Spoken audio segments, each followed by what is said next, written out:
Οι αρχαίες πηγές λένε ότι παραδοσιακά ο απικισμός της Μικράς Ασίας από Έλληνες ξεκίνησε το 1100 π.Χ. Έχει τρεις πηγές και τρεις διαφορετικές κατευθύνσεις.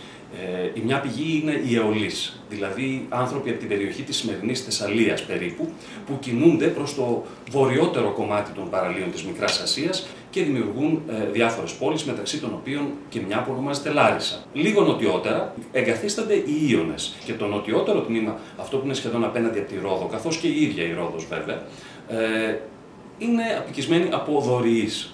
Βέβαια, πρέπει να πούμε ότι εκτός από τα παράλια, πολύ σημαντικό ρόλο έπαιξε και η ίδια η Προποντίδα, στην οποία μια σειρά από πόλεις έχουν δημιουργηθεί κατά κύριο λόγο από άλλες πόλεις της Ιωνίας. Η Λάμψακος, με τη σειρά της, είναι απικία της Φώκιας, της αρχαίας Φώκιας, και γι' αυτό οι Λαμψακινοί θεωρούν τον εαυτό τους αδερφό των Μασσαλιωτών.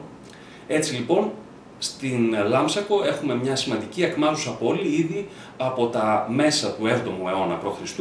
Περίπου το 654 είναι μια από τις προτινόμενες χρονολογίες της ίδρυσής της, αν και στις πηγές εμφανίζεται αρκετά αργότερα.